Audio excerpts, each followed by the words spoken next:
Sir, I really need you to step back for a moment. I 1%. I understand the procedure, but I have a flight to catch.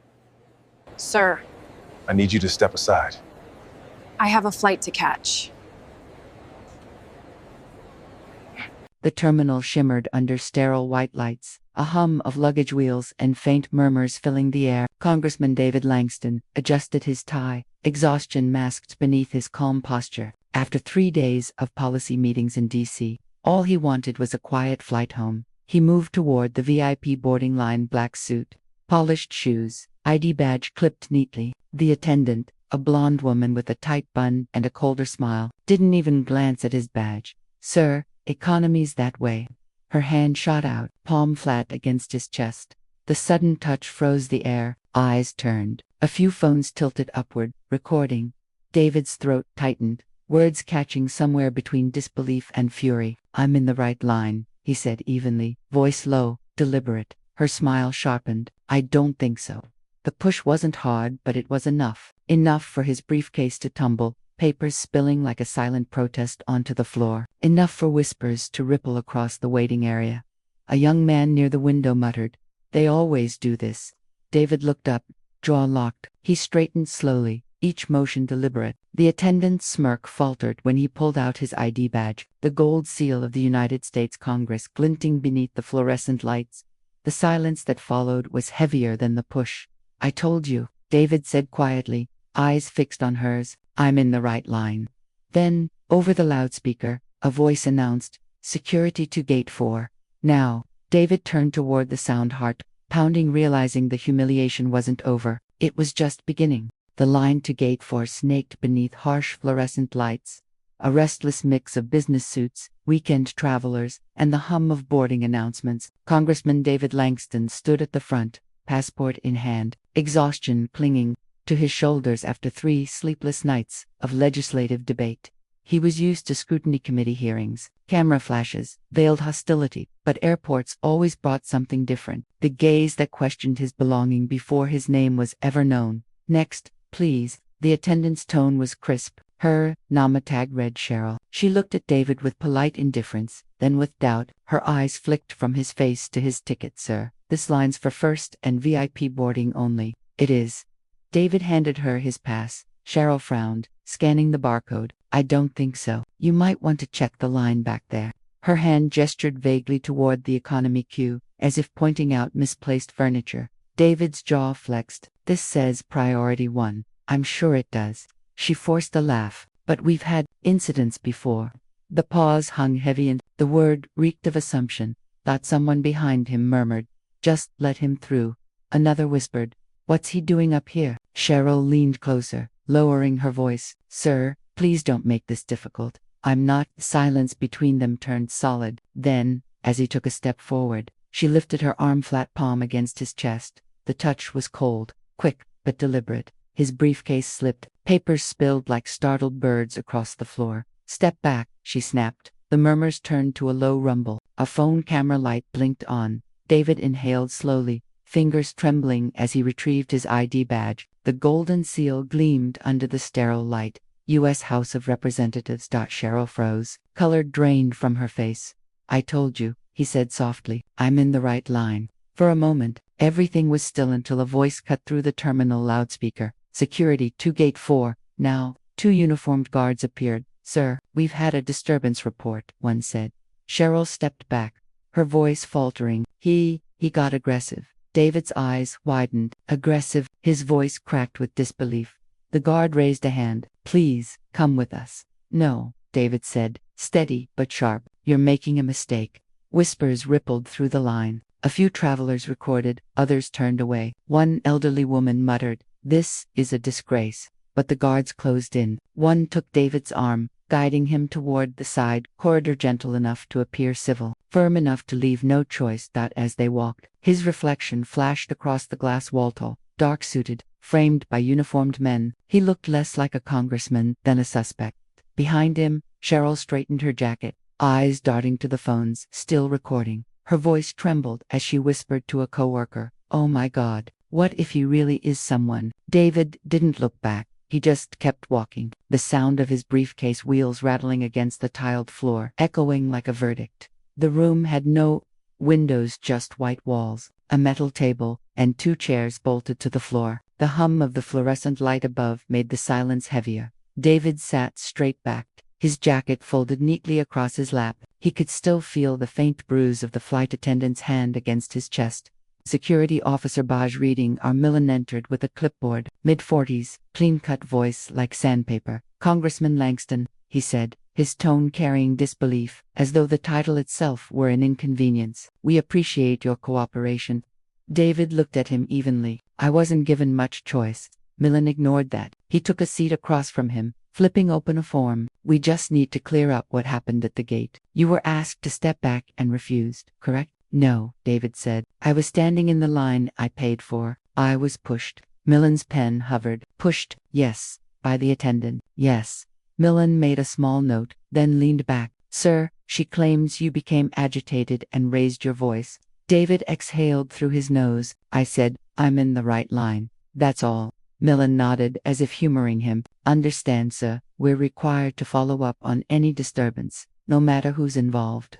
"You mean no matter what color they are?" David said quietly. Millen's eyes flicked up sharp, defensive. "That's not what I said. It's what you meant." The door creaked open. A second man entered, younger, black, wearing a TSA vest. His name tag read Malik. He didn't speak, just stood near the wall, arms crossed. His expression betrayed recognition on something else. Silent solidarity. Millen continued. "Do you have any identification beyond the badge you showed?" David handed over his wallet. "You can call my office in D.C. The speaker's staff will confirm who I am."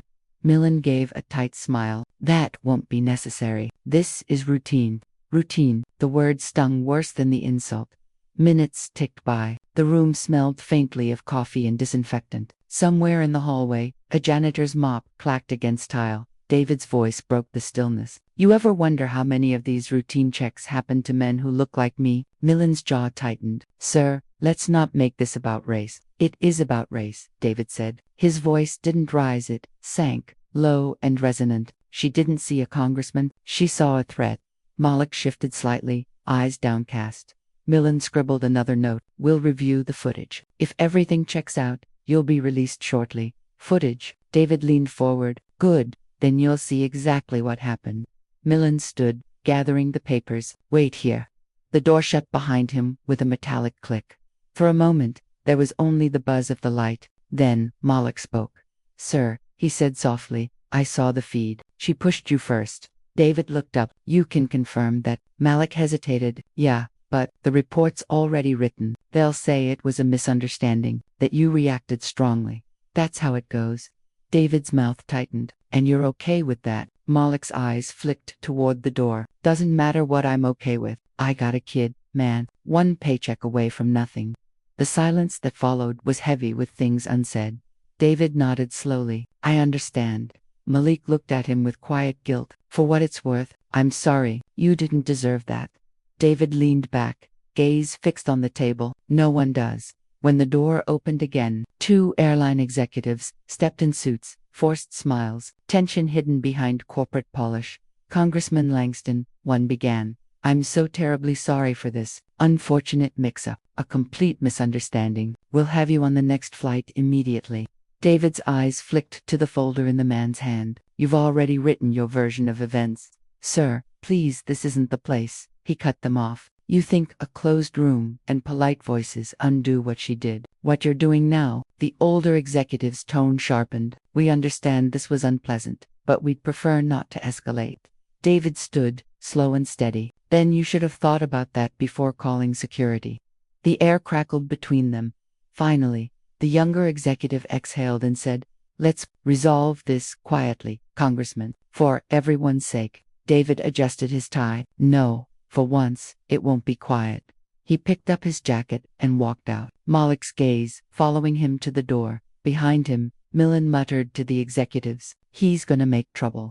And the older man replied, "Then we'll handle it before it reaches the press." But by the time they spoke those words, someone had already uploaded the video. The conference room on the upper floor of Terminal B smelled of panic and fresh printer ink. Airline PR staff crowded around the long table, phones buzzing like nervous insects. The video from Gate for 38 seconds of humiliation had already crossed 3 million views.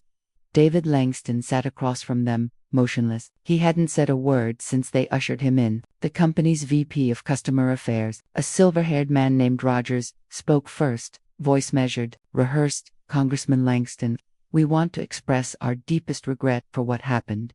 Ms. Sherrill acted against our service standards. We're conducting a full internal review. David's eyes lifted slowly. You called security before you called me a man.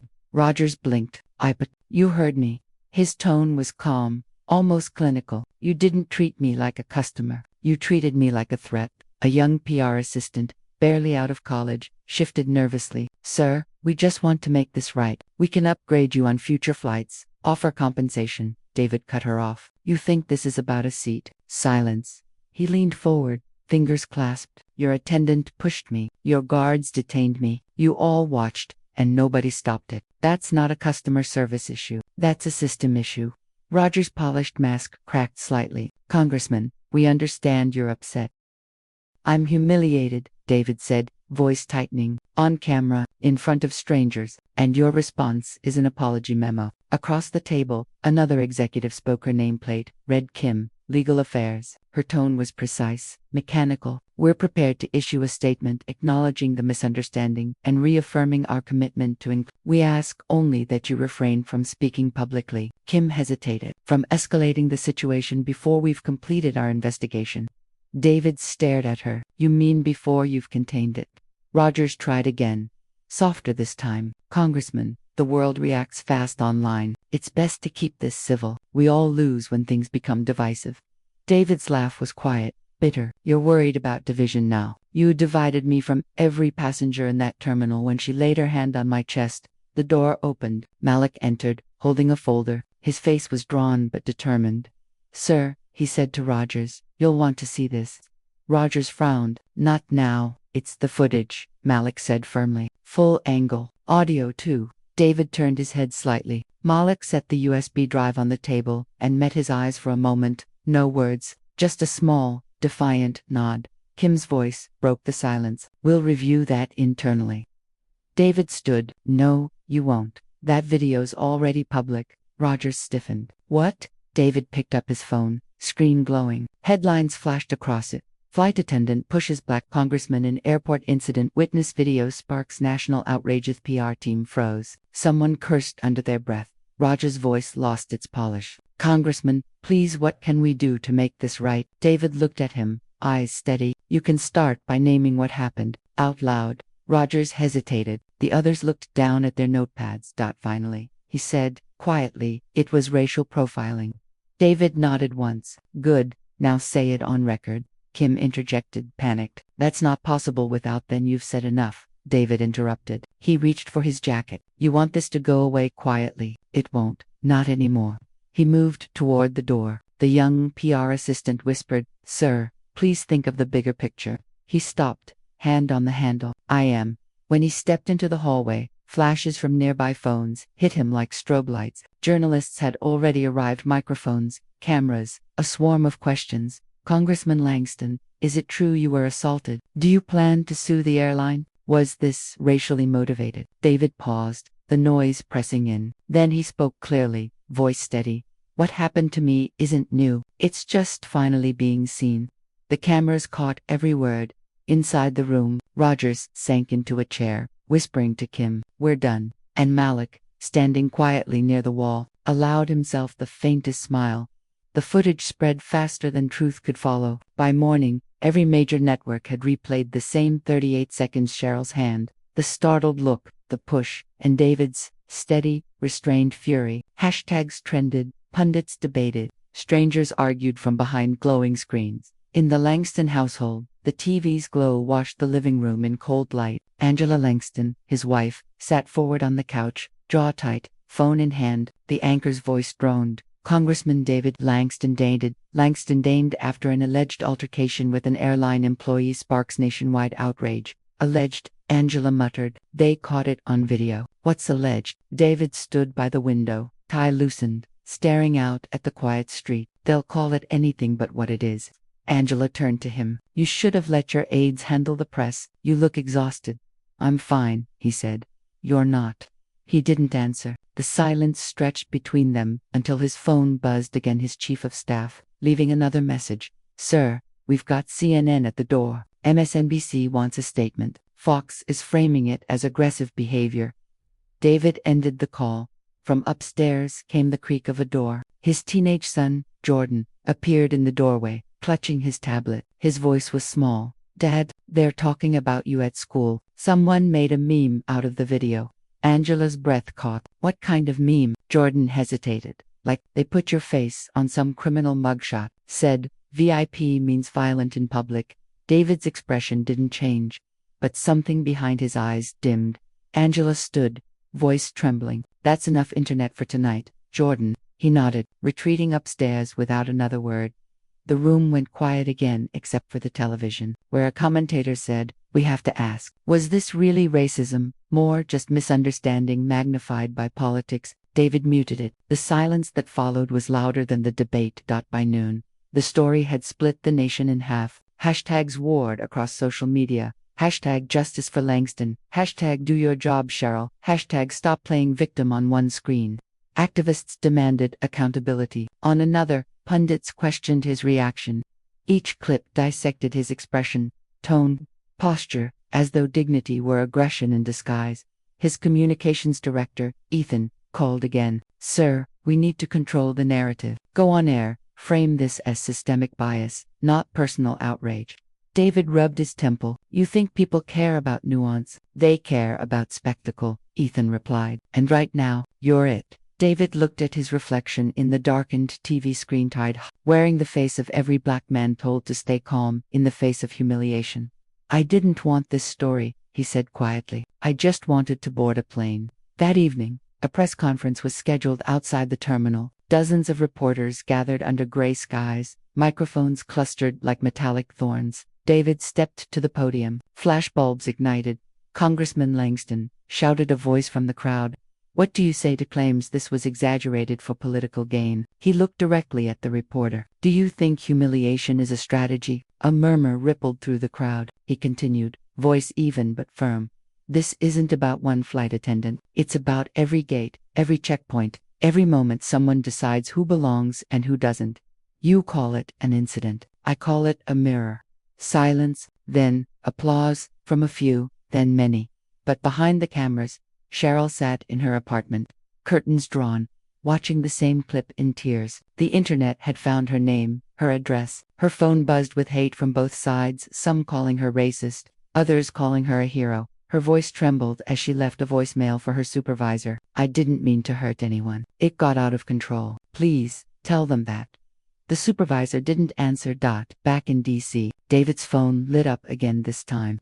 A message from a number he didn't recognize. They're trying to bury the footage from security. Someone in the airline wants to reframe the story. Be careful who you trust. No name, just that. David stared at it, pulse quickening. The cost of visibility was becoming clear. He wasn't just a victim anymore. He was a liability to someone's image. Angela entered, holding 2 mugs of coffee. You're shaking, she said softly. He took the cup, steadying himself. They're scared. Good, she said. They should be. He looked at her eyes, weary but resolute. You know what happens next. Angela's voice was steady. They'll come for your reputation, then your record, then your peace. David nodded. Then I'll give them something they can't twist. Outside, thunder rolled over the city. The storm wasn't metaphor anymore, it was real, crackling through the air like judgment. David turned from the window, jaw set. Tomorrow, I speak in front of Congress.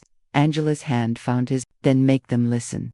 He didn't smile, didn't blink, just whispered, almost to himself, they already are.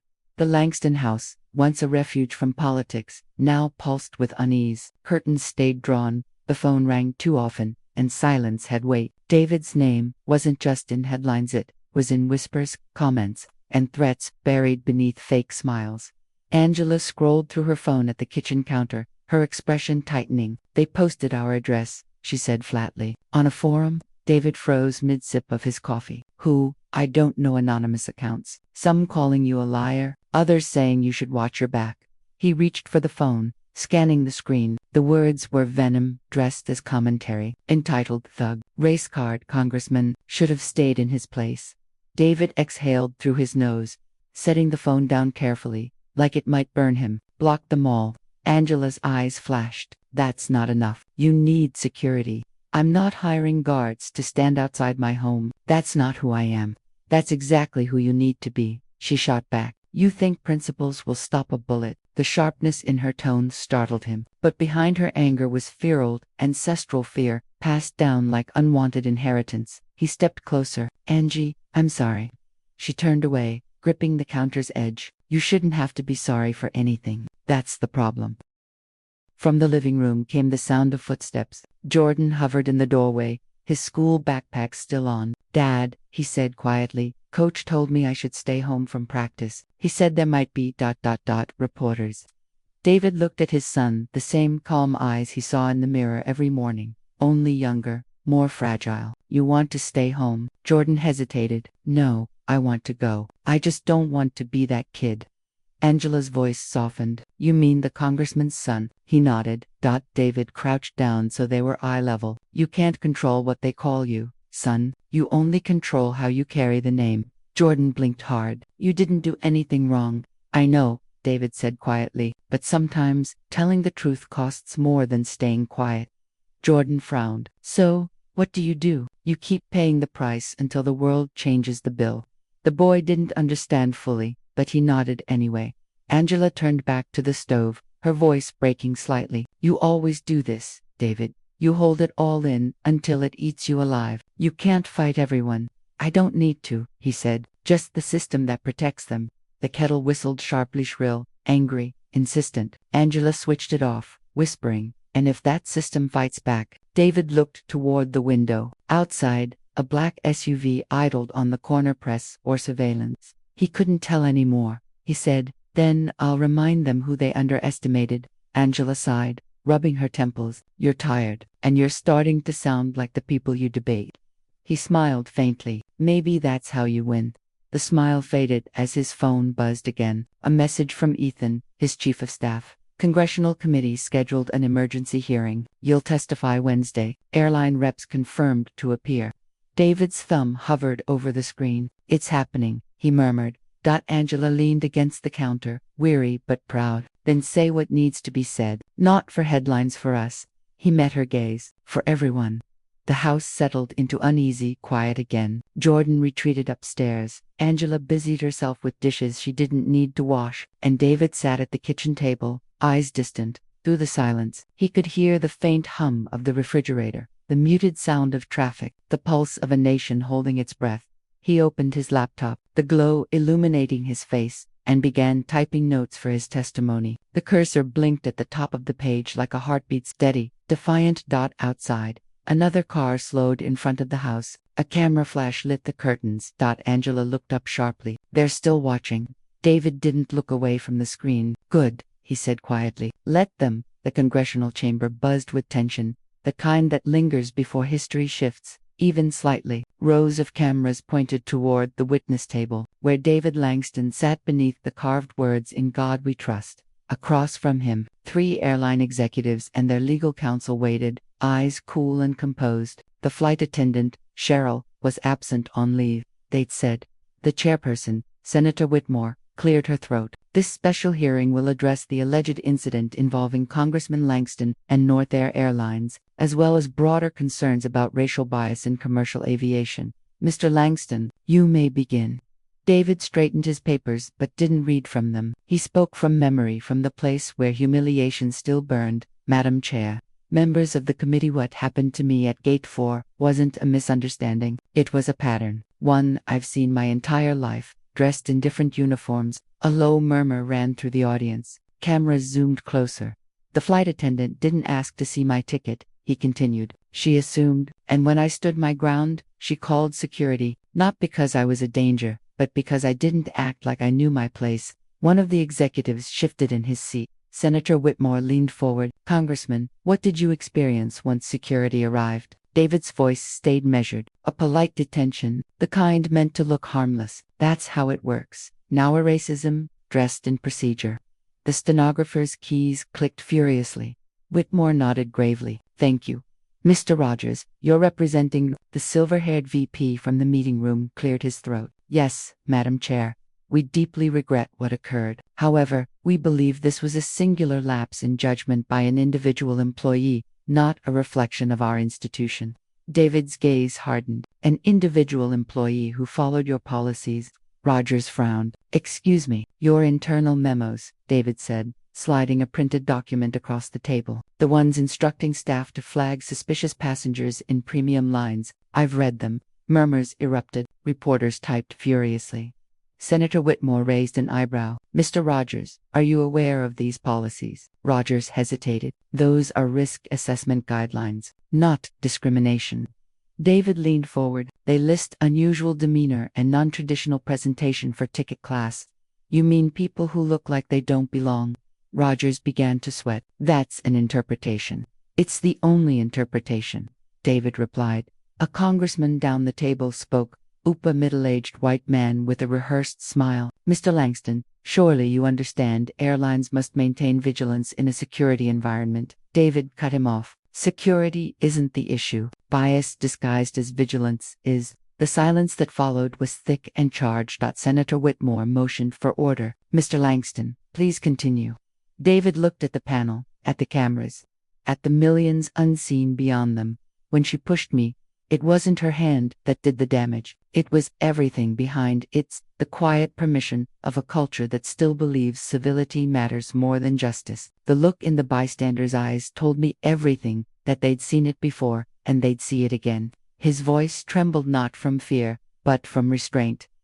Whitmore nodded solemnly. Mr. Rogers, does North Air intend to issue a formal apology? Rogers hesitated. We've already apologized privately. David spoke before anyone else could. Then say it publicly. To every passenger you've made feel small. The cameras swung toward Rogers, whose silence said more than any statement could. Then Whitmore leaned back. This committee will review the evidence, including the footage and internal communications. A murmur rippled through the chamber. Something had shifted. David gathered his papers. The hearing wasn't over, but his part was. He'd spoken the truth, and it hung in the air like a warning dot as he rose. Someone in the audience began to clap. It started small, a single pair of hands, then grew. Reporters stood, spectators joined. The applause filled the room, raw and unpolished. Rogers looked down, jaw clenched. Whitmore struck the gavel once. Order. The sound cut through the clapping, but not the sentiment. Afterward, in the hallway outside the chamber, David faced a sea of microphones. Congressman Langston, a reporter asked, do you believe justice was served today? David paused. Justice isn't a moment. It's a process. Today was one step. Another voice shouted, are you calling for resignations? He met the reporter's eyes. I'm calling for accountability. Titles don't excuse humanity. Malik approached from the crowd out of uniform now, dressed in plain clothes. You did it, he said quietly. David shook his head. Not yet. Malik handed him an envelope. You might want this. It's the internal audit they tried to bury. I made a copy before they pulled the files. David took it, surprised. You could lose your job. Malik smiled faintly. Then, at least, I'd lose it for something that matters. David looked at him for a long moment. You just made sure this doesn't end in that room. As Malik walked away, David turned the envelope in his hands. Inside it, the truth waited dully, undeniable, documented. He glanced toward the Capitol dome gleaming in the distance, its marble facade bright against a dark sky. The hearing was over. The reckoning had just begun. The next morning, Washington woke to chaos. Every major news channel carried the headline, North Air racism scandal deepens, internal audit leaked by whistleblower. Screens across airports, offices, and homes replayed the same footage. David Langston, standing before Congress, eyes steady, voice unwavering. Then the documents, training slides, flagged phrases, incident logs. Each line was a mirror held to the system's face. The story had detonated at 6:30 a.m. David sat alone in his apartment, coffee growing cold. His phone vibrated, endlessly calls from journalists, activists, old colleagues, but he wasn't answering, not yet. He stared at the TV, where pundits debated whether implicit bias could really explain what had happened. They spoke about him like he was a symbol, not a man. Then a voice on the broadcast caught his attention, and sources confirmed the leak came from within North Internal Compliance Division. David turned up the volume. A photograph appeared. On screen, Malik, the anchor, continued. The whistleblower, identified as Malik Johnson, was reportedly suspended pending investigation. North Air has declined to comment further. David's jaw tightened. He grabbed his coat and keys. Inside North Air headquarters, panic reigned. Executives barked into phones. Lawyers swarmed conference tables. The PR chief pale, frantic, rehearsed statements about unfortunate oversights. But the damage was already done. Stock prices were plummeting. Sponsors were pulling contracts. Cheryl, the flight attendant, sat in a side room with her attorney, staring at the floor. She'd been told to stay quiet, but silence had started to feel like a trap. When her lawyer stepped out to take a call, Cheryl opened her phone. Dozens of messages filled her inbox, some hateful, others pleading. She scrolled until one stopped her. "You can still tell the truth. It's not too late." Unknown number. Her hands shook. She deleted it, then hesitated. Something in her chest refused to let go. David arrived at Malik's apartment. The door was ajar.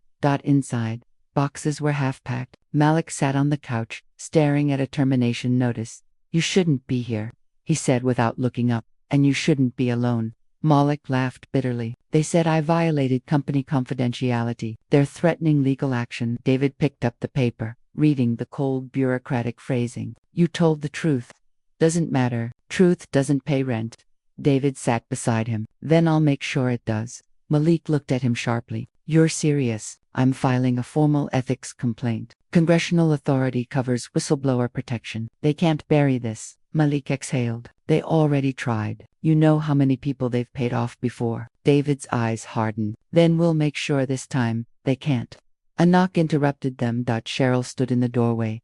David froze. Malik rose cautiously. "What are you doing here?" She looked pale, eyes rimmed red. "I saw the hearing and the leak." David's tone was controlled. "You came to apologize." "No." She swallowed hard. "I came to testify."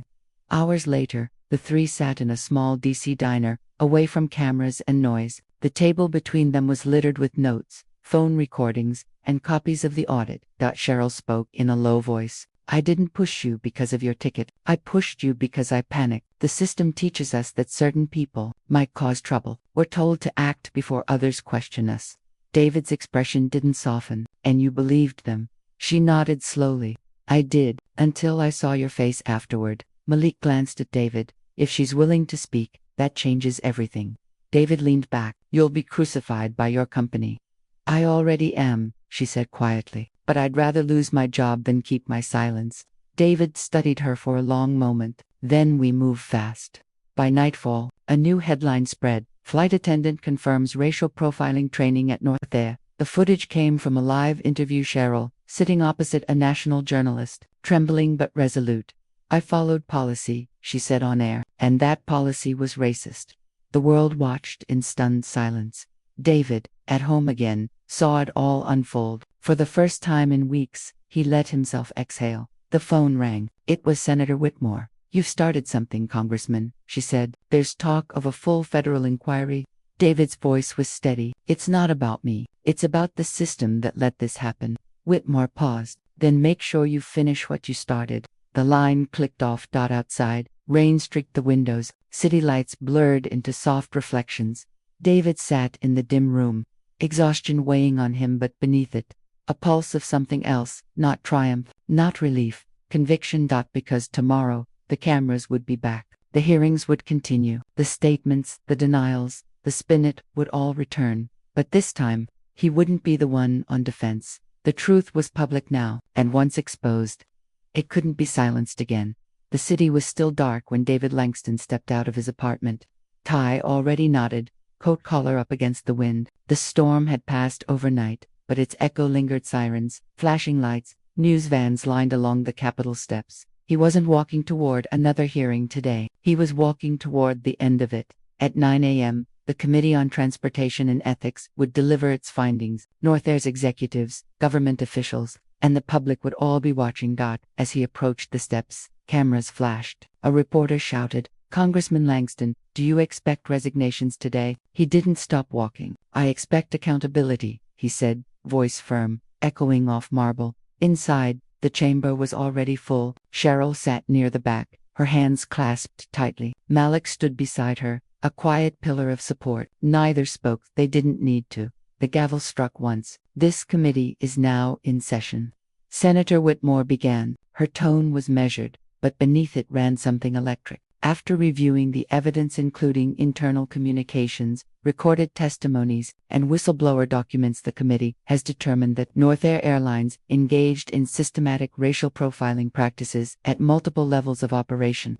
Gasps rippled through the room. Kemra's word, Whitmore continued. These practices were not isolated incidents, but institutional policies designed to create the illusion of customer safety, while reinforcing discriminatory assumptions across the aisle. The executives sat motionless, faces draining of color. Whitmore turned toward them. This committee recommends immediate sanctions, executive suspension, and referral for federal prosecution regarding falsified compliance reports. The room erupted. Reporters surged forward. Voices collided. David didn't move. He sat still, eyes forward, watching the edifice of denial begin to crack. Whitmore raised her hand for silence. We also commend the courage of those who spoke against this corruption: Congressman David Langston, Officer Malik Johnson, and Ms. Cheryl Weston. Without your testimony, this truth would have remained buried. All eyes turned to them. Cheryl lowered her gaze, tears tracing down her cheeks. Malik nodded once, jaw tight. Whitmore finished. This session is adjourned. The gavel fell. The sound was sharp, final, like a door closing on an era. Outside, chaos. Cameras swarmed. Microphones thrust forward. Congressman, what's next for you? Do you feel vindicated? Is this the beginning of reform? David stopped on the steps, turned toward the crowd. This isn't vindication, he said. It's acknowledgement. And acknowledgement is only the first step toward justice. What comes next depends on whether this country is willing to see itself honestly. His voice carried, not through volume but through gravity. Then, he stepped aside, allowing Cheryl and Malik to descend beside him. Cheryl spoke softly to a reporter who asked if she regretted coming forward. I regret waiting so long, she said, but not today. By afternoon, Northair's CEO resigned. Stock markets trembled. The Department of Justice announced a civil rights investigation. Across social media, the story had a new name, #TheGateForIncident. Some used it as a rallying cry, others as a punchline, but it had already transcended both. It had become a mirror. That evening, David sat alone in his office. The Capitol dome glowed beyond his window. On his desk lay the envelope Malik had given him, creased, opened, now just paper. His phone buzzed with another news alert. Congressman Langston to lead new Civil Rights Aviation Task Force. He turned the screen face down. In the quiet, he thought of every moment since that day at the airport: the shove, the whispers, the stares, the silence of bystanders pretending not to see. It hadn't been about one woman or one company. It had been about a system that taught them both what danger looked like. And yet, beneath the weight of it all, a strange stillness settled inside him. Not peace, something sharper, purpose. He stood, loosening his tie, and walked to the window. Outside, the city lights shimmered against the Potomac, reflections dancing on black water. Behind him, a knock. Malik entered quietly. Long day, he said. David smiled faintly. Feels like a lifetime. Malik dropped a folder on the desk. Early drafts for the new legislation. Bias prevention training, reporting transparency, diversity oversight. It's a start. David nodded. A start's all we ever get. Malik looked out the window beside him. You think it'll change anything? David's gaze stayed fixed on the horizon. It already did. Later that night, the footage replayed on every major channel. David Langston, walking down the Capitol steps, as flashbulbs flared like lightning. A voiceover from the evening news framed it simply. The story of Gate 4 isn't about one incident. It's about what happens when silence finally meets truth and truth refuses to back down. In a small apartment across town, Cheryl watched the broadcast with her daughter, asleep beside her. She muted the volume, eyes glistening. Malik, alone in his kitchen, opened his window to the cool night air. He didn't feel like a hero, just a man who'd done what conscience demanded. And David alone again. In the glow of the Capitol knew this wasn't victory, it was survival. But survival, sometimes, was enough to keep the fire burning, he whispered to himself, almost inaudible. Never again. The wind carried the words into the night, toward the city, the country, The people still learning what justice costs. The storm had passed. The scars would stay. 1 year later, the story of Gate 4 had become more than an incident. It was a symbol etched into the national memory. North Air had rebranded under new leadership, its former executives facing trial for corporate misconduct. The hearings had sparked reform bills across industries, mandatory bias training, transparent passenger protocols, whistleblower protections. But for David Langston, legacy wasn't measured in policy, it was measured in faces. He stood in front of a group of high school students in Baltimore, sleeves rolled up, speaking without notes. The gym was silent, the air thick with the sound of attention. "You'll hear people say things are getting better," he said, "but better doesn't mean equal. It means someone, somewhere, decided the pain was less visible."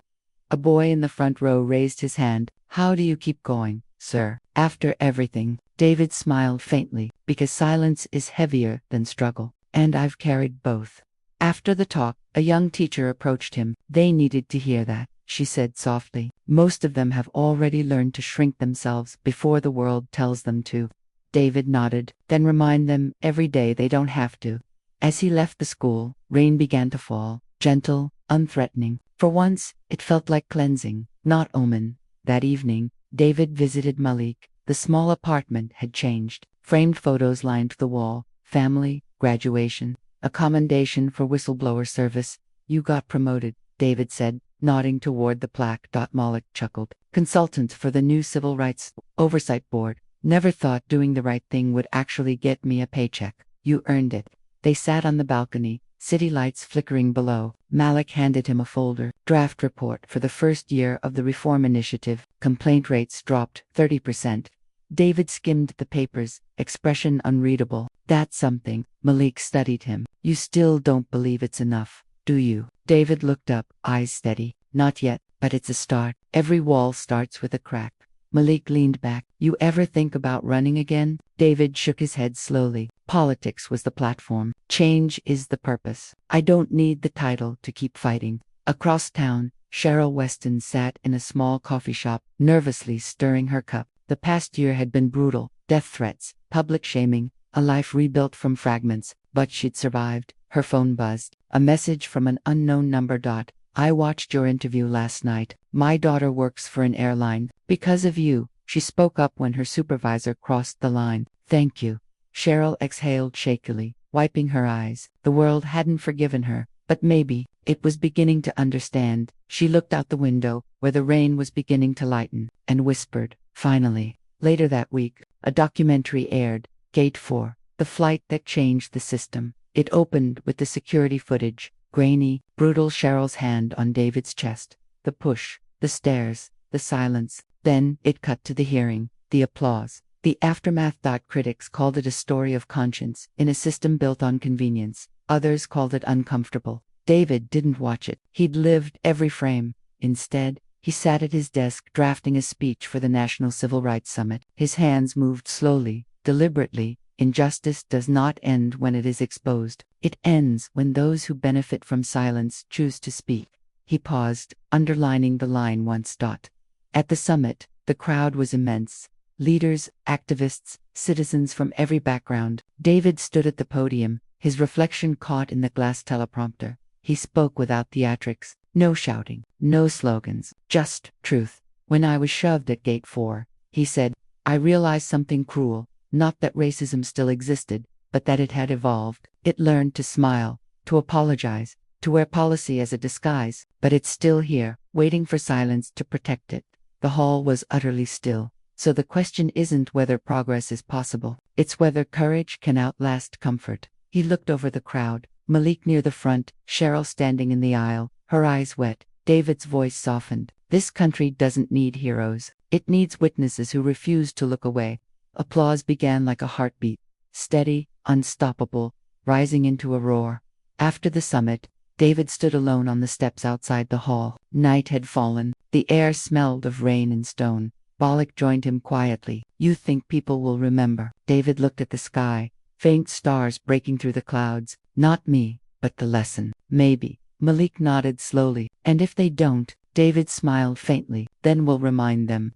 Months later, The gate for terminal at North Air was renamed. A small plaque hung near the VIP line. It read, "Dedicated to every passenger who refused to be unseen." In memory of the day silence was broken. Travelers passed it every day, some stopping to read, others too hurried to care, but it stood there, unflinching, like the truth it carried. David returned there once, quietly, with no cameras, no entourage. He stood by the plaque, watching passengers move through the line, all colors, all classes, all unaware of the history beneath their feet. He smiled faintly, then turned to leave. The same security officer from that day, older now, nodded at him. "Good to see you again, sir." David met his gaze. "It's good to be seen." He walked toward his gate. Not VIP, not coach, just another traveler. The boarding call echoed overhead. And as he stepped through the jetway, he whispered to himself, "This time, we all move forward." The doors closed behind him. The engines roared, and the plane lifted into the night, away from the noise, toward the future.